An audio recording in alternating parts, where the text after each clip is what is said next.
Oh,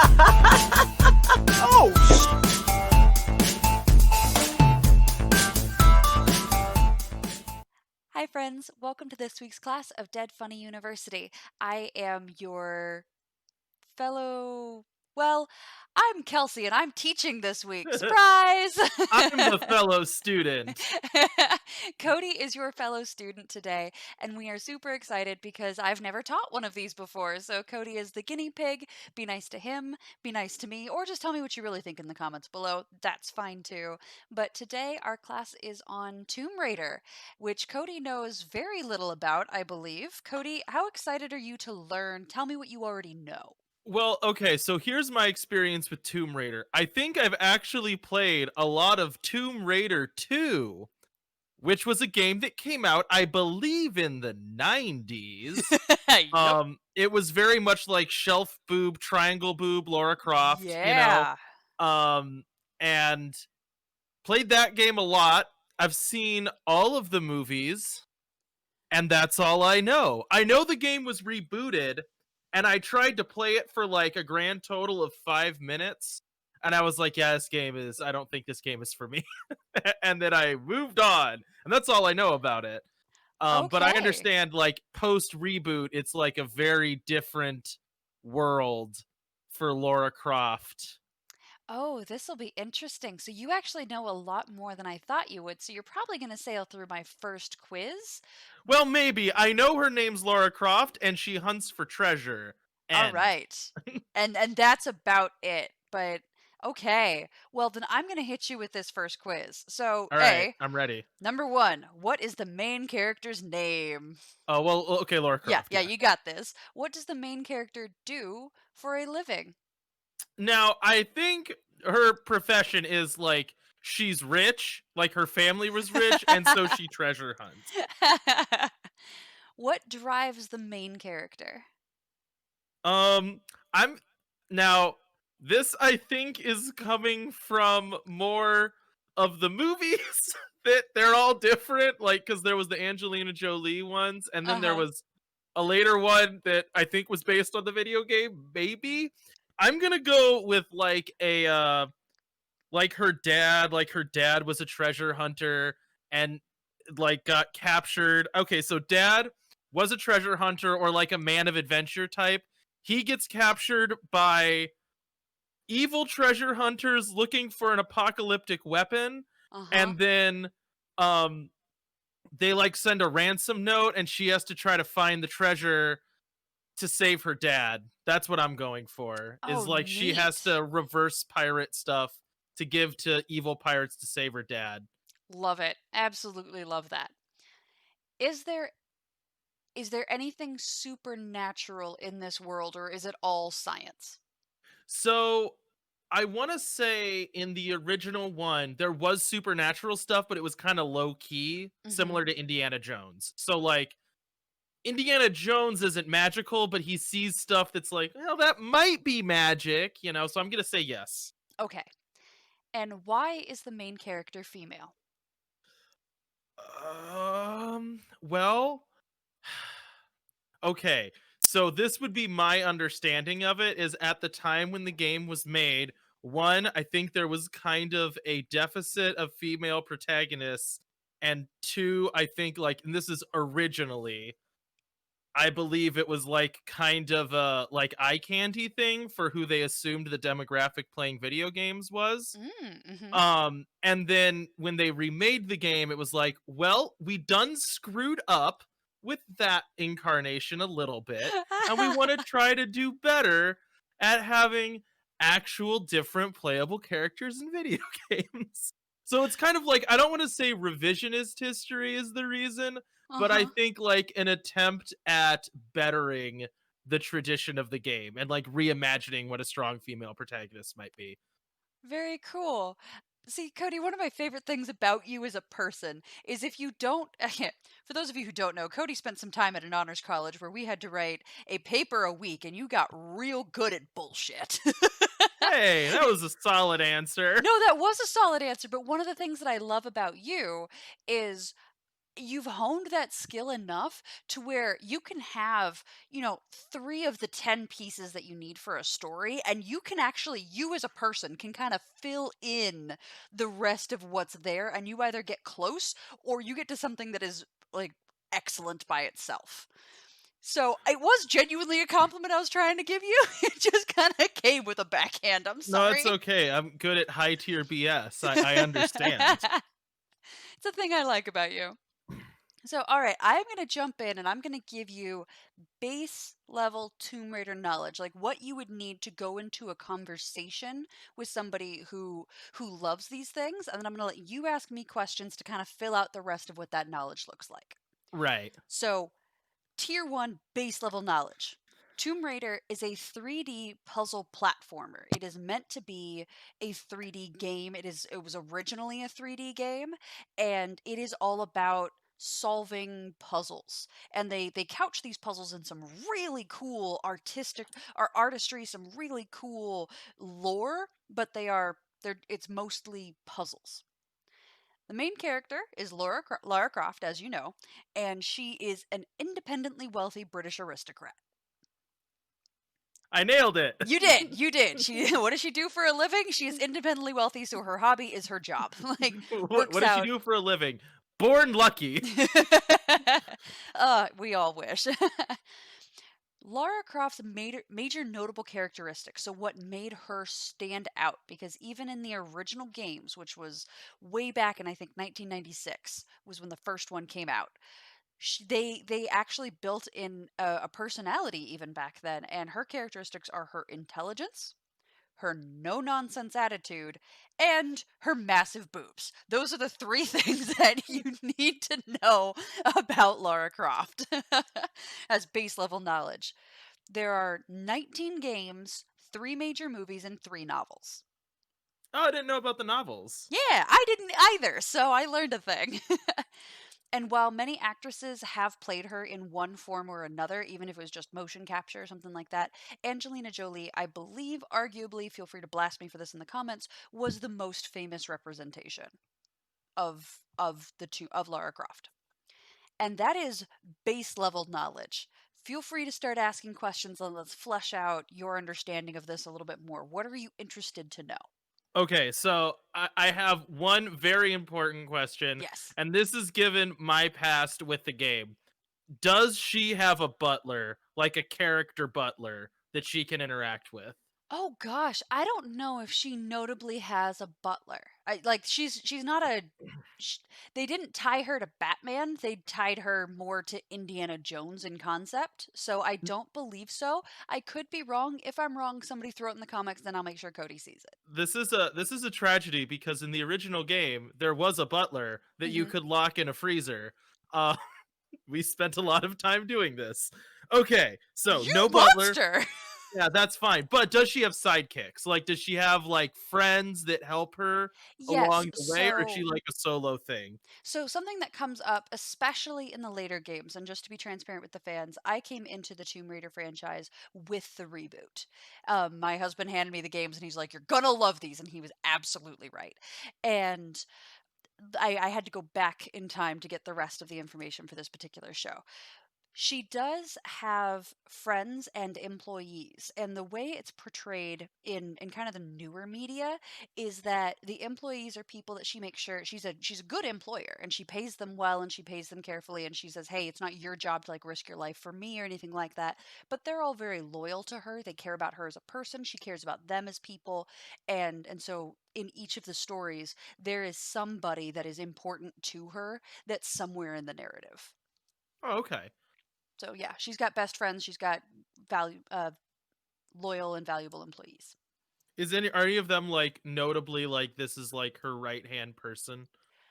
No, there was one that was, I think she was originally put into the one of the games as Laura's previous best friend, but they had some kind of a falling out, and then this person became a bad guy. That was Oh, Amanda Everett, I believe was her so, name.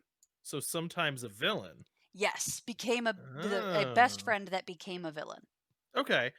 And as far as the basic gameplay loop goes, so again, like I have very limited knowledge of one game in the 19 that I played when I was 10 maybe.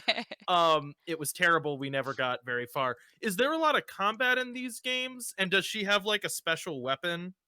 Yes. So there is combat in all of these games, but it's combat that sets up an enemy. It's combat that sets up the narrative. It shows you that your bad guys are bad guys. It's not This is not a first person shooter. This is not a third person shooter. The combat is not the point. The puzzle play, like the puzzle solving and the kind of it's not a role playing game, it's a role assumption game. Because you are becoming the Tomb Right, Raider. right. And so what the combat is only to further the story and to keep it interesting to people who are, yeah, a little bit combat minded, and to keep it from Right, being yeah. like Portal. It's not Portal. There's more combat in it than that. Um, she does have significant weapons, and so in the original, she had two pistols that had infinite ammo. Yup. Never had to reload. Yeah, you remember those days. And I believe the two pistols are a significant part of what she does. But in the reboot, her most significant weapon was a bow and arrow. And that bow and arrow has explosives, fire arrows, a grapple arrow. She uses it to solve all kinds of puzzles, including like pulling things down with it and all kinds of stuff. So I want to know if your brain immediately goes to where mine did when I was playing the game and going, wait, a heavy chested woman as an archer? Well, now that got cut down in the later game, right? Wasn't she like significantly like bust reduced in the later games? So in the later games, they did, because they had the technology and they were trying actively to be as realistic as possible. What they did is her. So, FYI, Lara Croft's official proportions and mine are almost identical. But the only problem is she has an unrealistic BMI. She has a BMI that if I had, I would be in the hospital. There is literally no way that you could have those and be hiking and biking and swimming and running and climbing and fighting and like no fucking way. You would be in the hospital because it's unhealthy. And so they brought her into much more realistic proportions, and they did cut her back a bit, but she is still better endowed than most women. I didn't know, like, from the tiny bit that I played of the game, it was like I saw her back, you know. Yeah. So I thought that that had been like basic. I thought that was like removed with the intent of being like, yeah, that No, was, well, just like remove that as like a character trait. I did not realize that was still like a thing. it's still a thing. It's not as significant compared to like like her hip ratio and things like that, like her waist ratio. It is not like one boob equals her waist. It is no longer that because that is very unrealistic. Yeah, right. Okay, sorry. I was making notes and then lost track of questions. Oh, yeah, is player choice a part of the gameplay? Like, Meaning, can you choose to be somebody who isn't Lara? no, no, no. I mean, like, have you ever played like a Telltale game, Oh, where it's yeah, I like know what you're talking about. make No, these important key decisions? no. Thus far, the Tomb Raider games have not had a a choice tree where you can experience different Okay. narratives based on your decisions.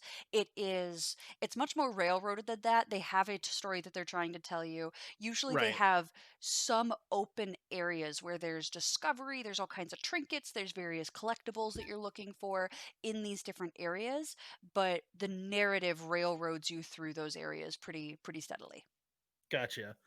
Um I think I want to say in at least all the games that I played or was aware of, this the answer to this was no, but in these later ones was romance a part of the game? Lara Croft has never had a romantic partner. They hinted at it in the Angelina Jolie movies. They found a couple of guys and they were just like, Yeah, "Oh yeah, yeah, yeah. she banged him." And like they it wasn't part of the active narrative, it was part of the past narrative and the world building that they did, but there has never been a confirmed romantic partner for Lara in any of the games. I think that's kind of cool. Like, I like that they don't feel the need to shoehorn in a romance if that's not the story they're telling. Does that make sense? Absolutely. I like a focused narrative. If they don't want to deal with romance, just don't. It's fine. You don't have to. Their argument when it's come up has always been, "She literally doesn't have time for that, like, she is busy Right. with other shit," and I'm like, I'm glad that they know their character enough to say, like, "She just doesn't have time." Well, there's definitely like these types of games and movies where it like doesn't really fit for romance to be a part of it, but it Yeah. feels like it needs to be there, so it gets put there, you know? So Mhm. I like that they're kind of just like, it's not the story we're telling, it's not the story we're telling. Yeah. Um, okay, so I'm trying to go back and look at the quiz because I want to make sure I have the answers to this. Um, okay, so tell me about her dad. Has he been kidnapped? Is he also a treasure hunter? Is there a MacGuffin that's going to end the world? Okay, so A, there's always a MacGuffin that's gonna end the world. That's not even a valuable question. Hey, So look, it's one that I can write down as I got it right, no, you that's know? that's absolutely true though. That's true. So her dad has had two different names. The original name was with the original set of games, and the newer name is a little bit more reasonable. The original name was, and I'm going to destroy this, Henshingley Croft. Yeah, that face. His first name I think was Henshingley, Henshingly, and Well, it if just you ask me that on the second quiz, you're gonna get to hear me say it back to you, oh so. god, I'm adding that to the quiz right now. No!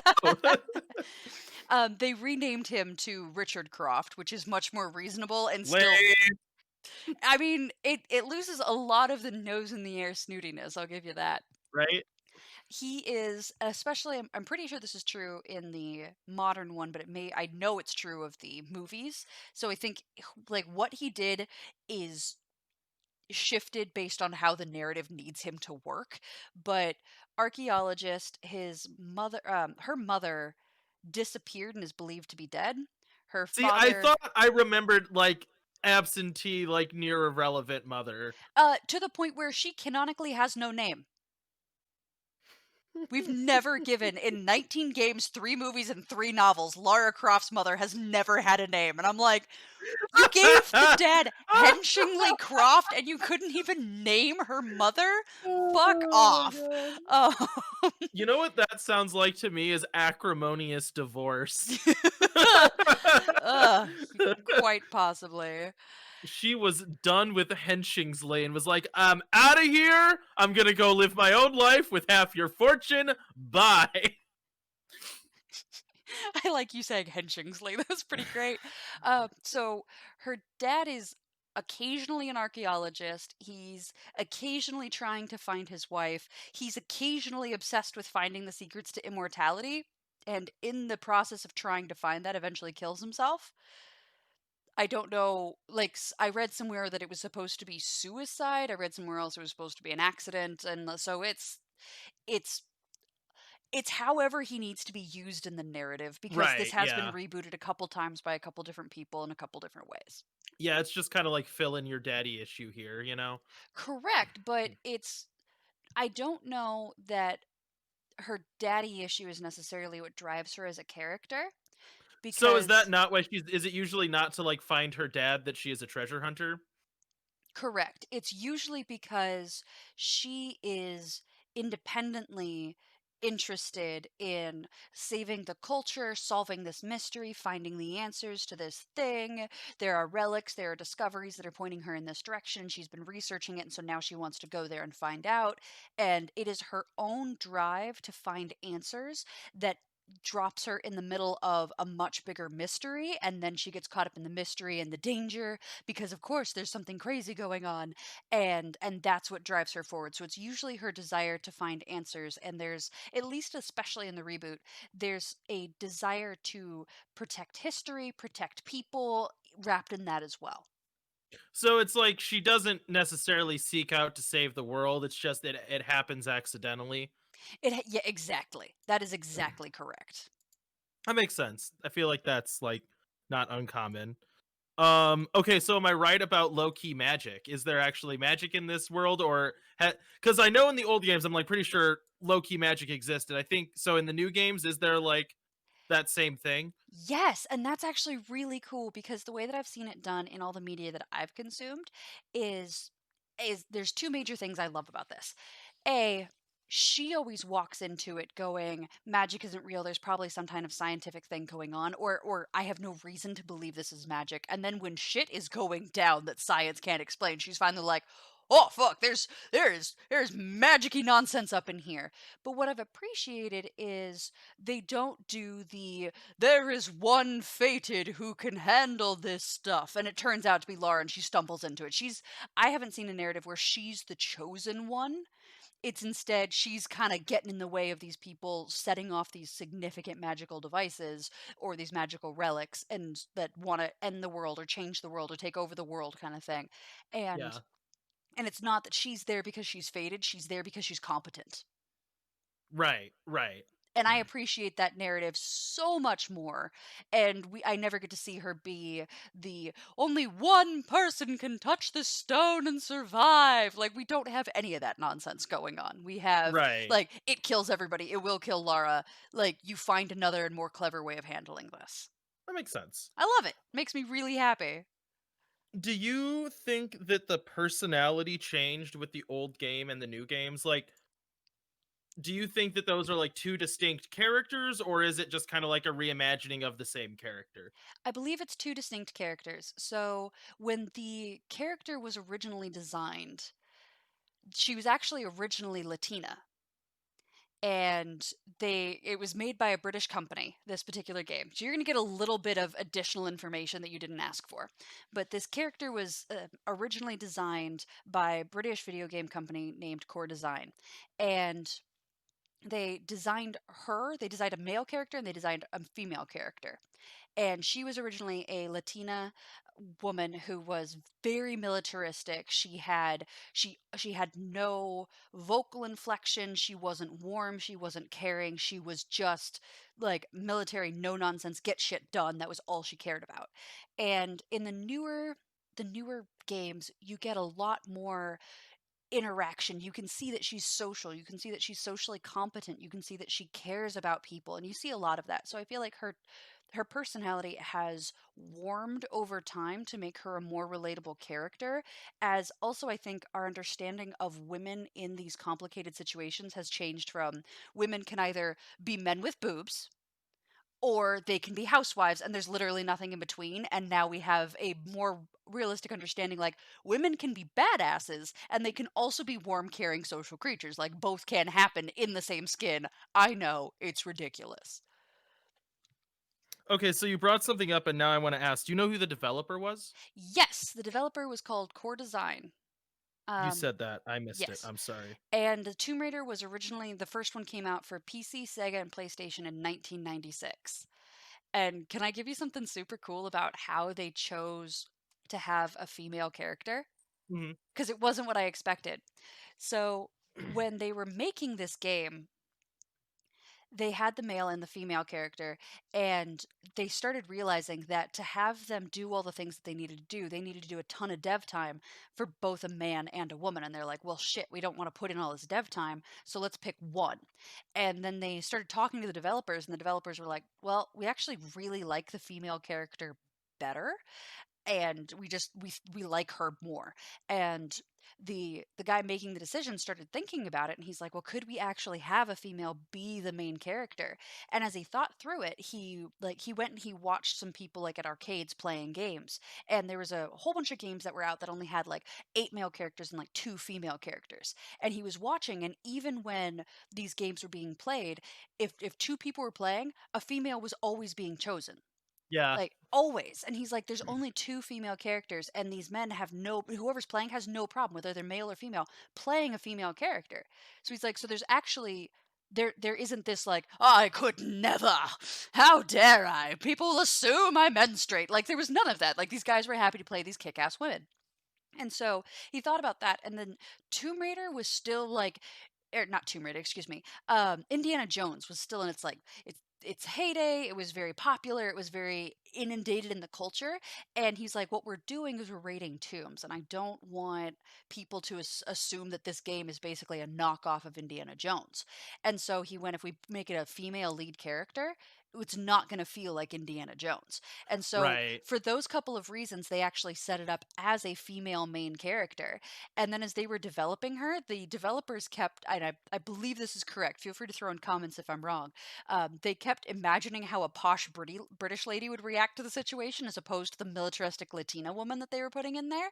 And then they actually just kind of wrote her to be this posh British lady instead.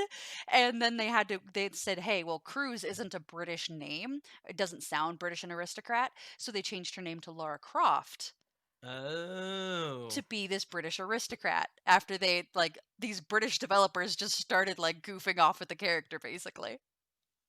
that's fun. I I like love that. it. um, okay. Give me a basic story overview for and I think I guess especially for like the prequels, right? Or not the prequels. Sorry, the remakes considering those kind of have like a contiguous story, right? So, not really. And so I didn't actually jump into much of the plot with any of my write-up, and here's why. There are only 2 of the original games that have a story that connects, and the 3 reboots, they all connect, but they connect in this kind of a way. It's it's episodes of a life that you drop into. So think more like a procedural where they're Yeah, where like if like especially in the new ones, I think there's actually a space where it's considered Lara's office. So you come back and you see a little Roman figurine and you're like, "Oh yeah, I remember when she went to Rome." And then you see a right. mask up on the wall and you're like, "I remember playing that game." But each each game is kind of its own separate experience, and there isn't really this overarching continuing story. The only overarching thing is Lara Croft herself. They're the things that tie it together that make you say, "Oh, well, maybe there is an overarching story." In the reboot, there is one big enemy, and I think this is the only enemy that spans all 3 games, and that's called, an enemy of Trinity.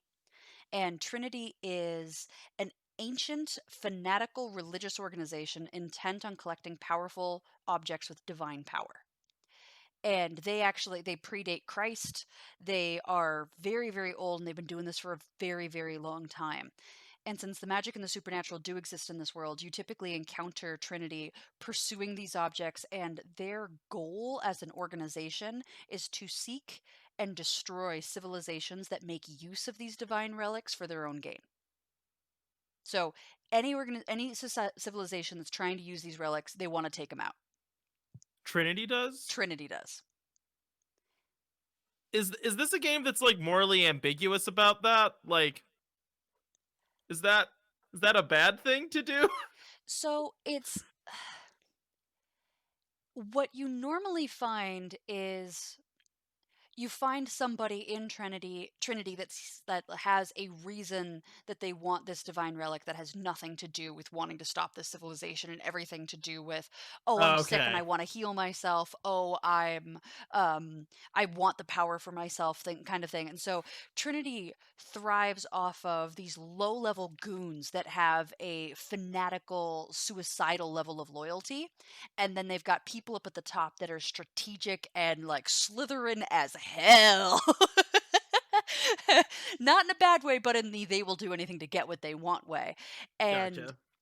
so it never comes across as morally ambiguous, especially when you spend the start of the game as Lara running around these communities that are a little bit distanced from reality. They live a slower life. There you don't find cell phones and cell towers. You're instead experiencing native dishes. There's a little bit basically how a colonizer would describe themselves walking into these situations is kind of how that feels, to be totally honest with you. Um Well, is British in origin, right? So that Yeah. kind of fits. Yeah, no, it fits, but it that doesn't make it any better. Um, and then you see her, like, you see Trinity willing to sacrifice this group of hundreds of thousands of people or something like that because they want the object, and she's going, "No, these Okay. people have a unique and special culture and we need to save them." And so that's where the conflict comes from. So it's not like these objects are being weaponized by the people that are originally using them. And Trinity's like, hey, it seems like someone's winning a lot of fights they shouldn't be winning. Honestly, sometimes it is. One of the key storylines in one of the reboots is that a civilization did utilize it. But Trinity's reaction, that was one of those led by a Slytherin up top that's like, I will take over the world with this ancient army that is undead and fueled by the whatever the hell this thing was. And so they're Trinity's got a point, but that it never comes across that way in the games. It's always a we'll Gotcha. destroy anything to get this, period. So the supernatural isn't treated as like always a bad thing then? No, no, they're especially Laura walks into it with when she does realize things are supernaturally going on. She walks into it with like a respect for how the supernatural was used, how the culture formed around the supernatural experience, and worshipped it, respected it, and things like that. So she usually has a respect and an outlook on that. It's when things get dark, because you every single one of these eventually get dark, but it's depicted as humanity that made it dark. So you kind of have that like original sin vibe going Yeah, through some of it. that makes sense. And to be Um, clear, the divine in these is not always Christian divine. That's right. very, very important. Yeah. Well, you said that Trinity predated um Christianity, so I was like, well, okay, makes True. sense. Trinity has Abrahamic origins. Oh, okay. So it is still tied to that, but it's tied to like the Jewish part of that, not necessarily. Which doesn't make the Trinity answer make any sense at all, to be totally honest. What, like, why it's called Trinity? Yeah, because yeah. I was kind of wondering about that, but I was like, whatever. It's like a religious-y sounding thing, so good enough, you know. Yeah, when I looked into it and Kind it of was like, like, it predates Christ, I'm like, then how did it get that name? well, it's kind of like the Templars in Assassin's Creed kind of have a similar flavor to me, where I'm like, are all of these actually the Knights Templar, which is kind of like a very narrow band that you're talking about here. Yep. I hear you, yeah. And they're just like, no, they're everywhere all the time. Like, were they? Were they? Okay, all right, whatever. I understand. It's just a cool sounding name. That's fine. Oh, okay. So here was my other question: does Laura Croft ever like use magic items or like gain magic powers, or does she have like a signature magic thing that she does, or is she just like normaling through this crazy world? She's normaling through this crazy world. I believe there are moments where she I'm trying to remember if in any of the games she like picks up and uses any of the magic, and I don't think she does, but if she does, it's only like this thing has a magic zappy power in my like I pick it up for a couple seconds and zap the bad guy on the other side, and he's the main bad guy we've been fighting for this whole time, and then she releases it because it blows her back because it's all kinds of powerful. She is Gotcha. not magic. She does not have magical anything, and she is not imbibed with magic from any of the interactions that she has. Okay. Do you feel like there's anything I'm missing? Yeah. Um, What am I s- missing? so one of the big things that I think you're missing is Tomb Raider was inducted into the 1996 version, and kind of the whole arc, but the 1996 version in particular was inducted into the Video Game Hall of Fame in 2018. And it was inducted into the Video Game Hall of Fame for one major reason. And in 1996, they were trying to make a 3D puzzle platformer. They wanted your character to walk into a room and there would be free form objects in that room. It'd be the same for everybody every time they walked in, but there would be objects in that room that you would then go and interact with. So you would climb up a rock wall, you would jump over a ledge, you would do those types of things. And that technology didn't exist. It literally just wasn't out there on the market anywhere. And so they tried to create it and they had to build their own game engine to make it happen. And they could not figure out how to do it because they couldn't get their character model, who, by the way, their first character model was hand drawn. They didn't motion capture that shit at all. They didn't have an actress come in and do any of it. They just went and drew the darn thing, which may account for the pointy boobs, may not. That may just be polygon graphics, but Yeah, I was gonna say it was pretty low polygon graphics at that point. I'm pretty sure her face was a cylinder, like, you I know. I think it might have been. Yeah, I've got pictures on here that I'm just like, whoo, not hot, but okay. Yeah, it Um, was rough. and they finally had the brainwave. What if we put all of these things on a grid? We've got a 3D grid and we'll make it up to a certain height, and then we know how to like set our character model to interact with it in this grid. And that was the technology that paved the way for so many games that I love today, that we play today, where this that you have characters interacting in a 3D space. And so that was the number one reason that they made it into the Hall of Fame. Yeah, I mean, I remember that about it. Because I think I played the second one, and it was still like you could tell that this didn't exist yet. Hmm. Like it was trying to jump from a ledge to another ledge was so non-trivial. Like it was so hard to do because it really was like a first stab at 3D interaction. So yeah, I can understand why that gets them entrance into the video game Hall of Fame because there is a lot of stuff built on that. Yeah, it absolutely paved the way, and it's really cool that they were solving that problem in 1996.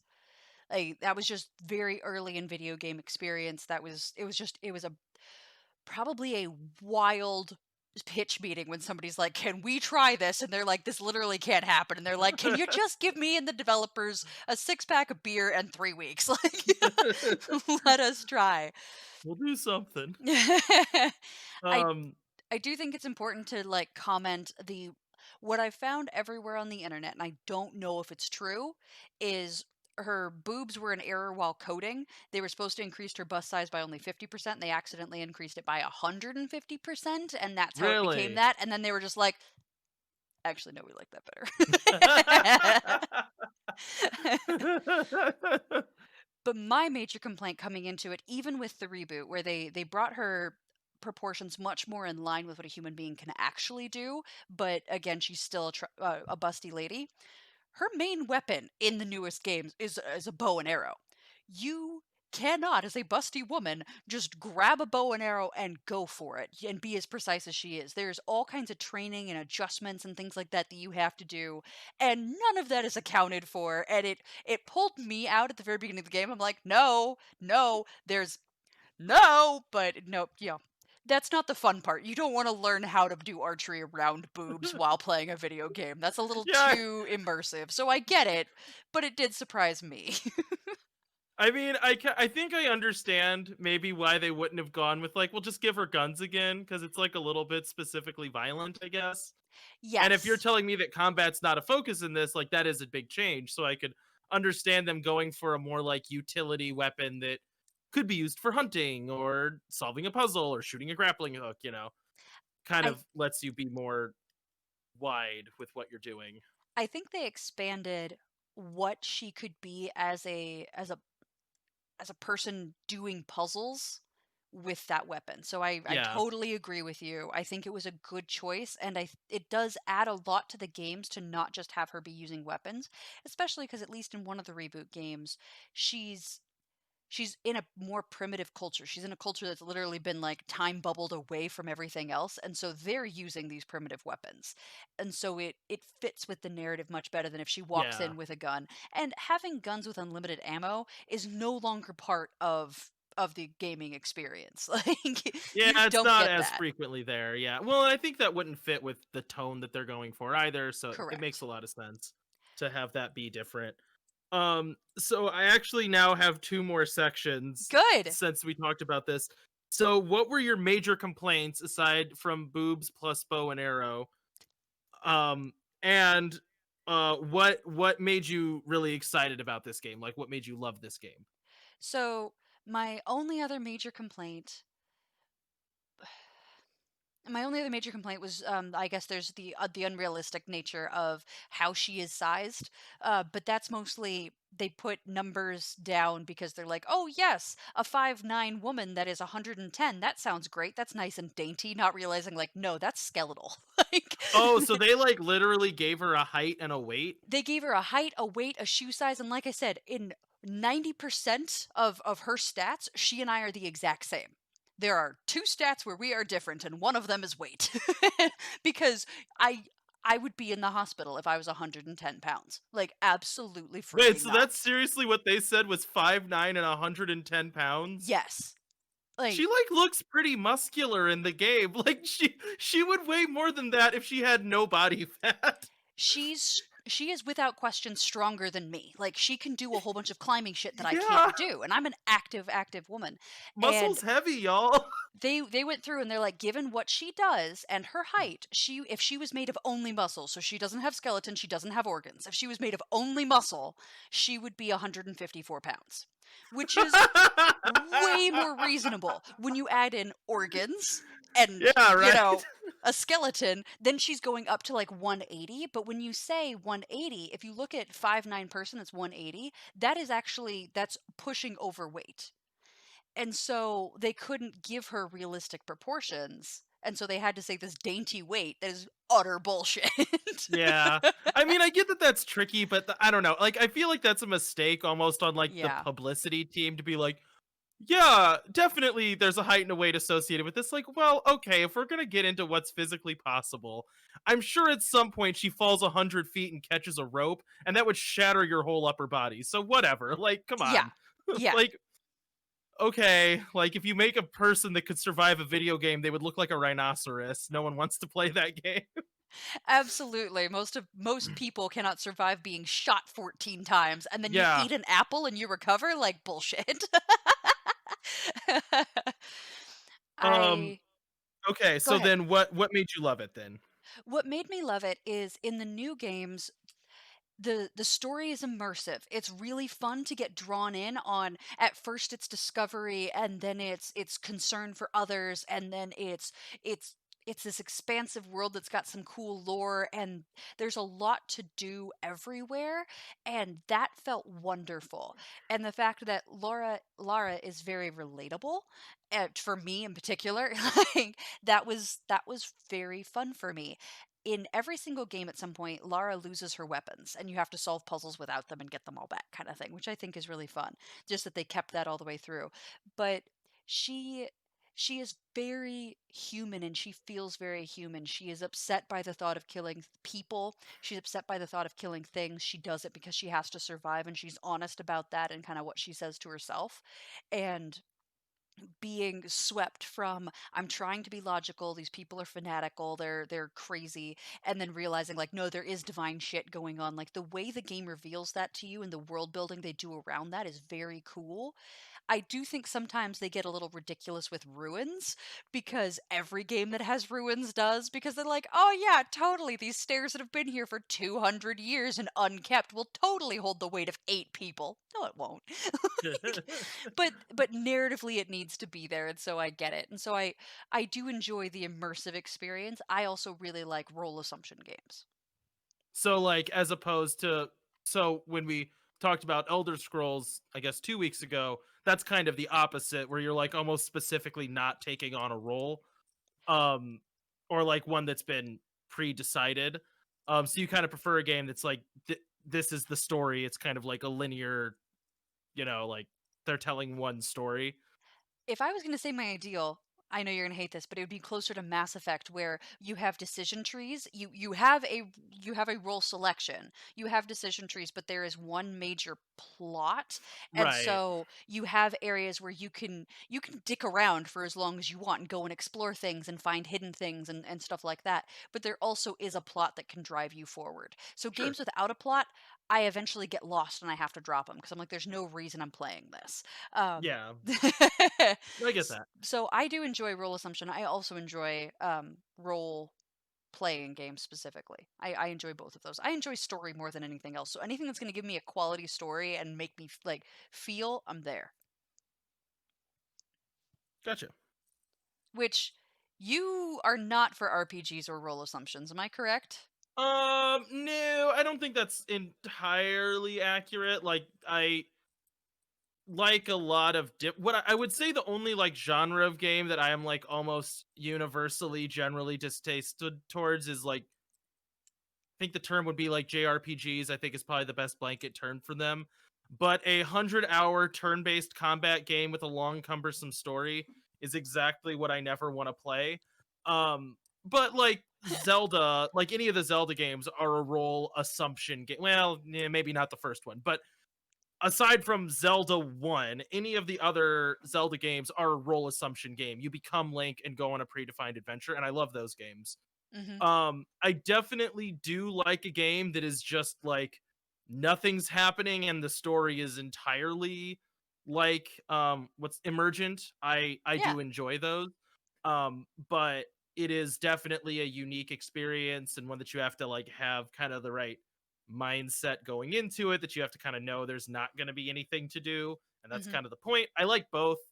I think that like a very on the rails game can be totally valid, Mhm. because I think that there is this weird vague middle ground, like well, whatever, we're not sponsored, like Assassin's Creed, where they're like, it's an open world game where you can do anything, but there's only one story and there's a right way to do it. And it just feels Yeah. like they had a linear game that they stuck an open world on for no reason. And I hate that. If I you're gonna be an can open world game, be an open world game, but don't have all this other crap then that I have to do. Yeah, pick one. I do think there isn't a great game that kinda allows the crossing of those lines very well. The closest I can think of would be, Skyrim, where there is an open world, but there is also a plot, Yeah. but I haven't played Skyrim, I've just heard other people play it. Eventually, you're gonna teach me on it too, but we'll get there. Yeah, right. I think that was all my questions though. Alright, that is everything that I have in my notes specifically to teach, so are you ready for this Awesome. final quiz? I am ready for this final quiz. Okay, real fast. Main character's name. Lara Croft. What does the main character do for a living? Technically, she's rich and then she hunts for treasure, or I guess investigates cool stuff. Maybe treasure hunters kind of got a negative connotation. All of that's accurate. What drives the main character? She just generally wants to find stuff or protect like things from antiquity, whether that's like cultures or artifacts or people. It's sorry, dropped my pen. Generally from a desire of discovery. Absolutely accurate. Is there magic in this world? Yes, low-key magic. I was Why right. is you are. You were exactly right. Why is the main character female? Because the developers early on kind of had a male and a female possibility, and then both because they found out when they went to arcades that people would play female characters like every time it was available, and because the developers themselves just liked the female character they came up with better, they went with the female character. Absolutely right. Does the game exist in any other media?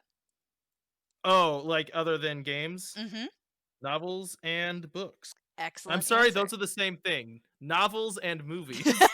It's a good point. I got so focused on just yeah. What year did the original Tomb Raider come out? 1996. Ooh, you did take note of that. Well done. Darn right. What makes Lara controversial? Oh, I don't know if I asked that question. You didn't, but I did touch on Well, it. I can kind of read in between the lines on this. Mhm. I think there are maybe like three things that I could see. One is kind of the like historical distaste for like a British explorer going to like an indigenous place and being like, "I'm here to help." Um, then also possibly like currently you spoke about like just her proportions being like almost offensively wrong Mhm. given the size that she is and what she is supposed to do.